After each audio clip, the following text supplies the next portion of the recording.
crying out to God, like, God, please show your people. So I've been seeing this video up and down my timeline, and you know I gotta say something.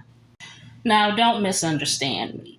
If you realize that a spiritual path isn't for you, that is 100% valid, because this path is not for everyone. It's a way of life, it is not a trend, and it's not for the faint-hearted.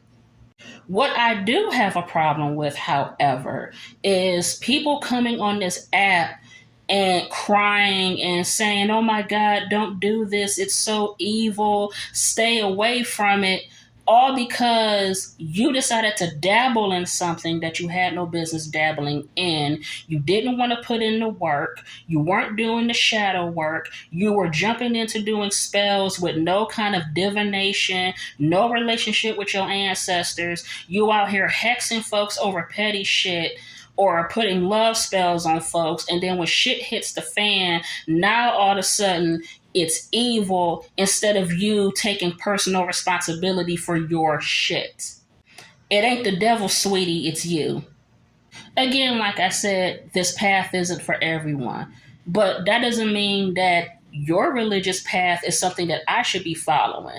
What works for you may not work for me, and vice versa. But you do not have the right to come on here disrespecting our spiritual beliefs and practices just because you fucked up and was jumping into shit not knowing what the hell you were doing.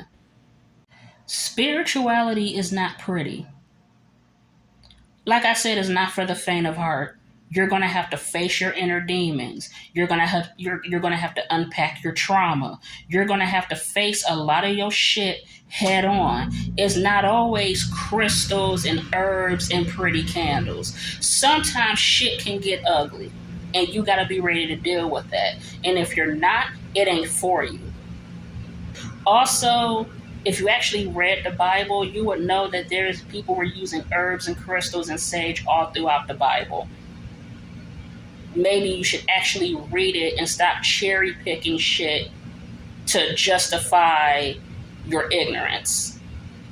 Also, quit saying that talking to our ancestors is demonic, and then in the same breath talking about how your great grandma visited you in a dream, because it's the same fucking thing.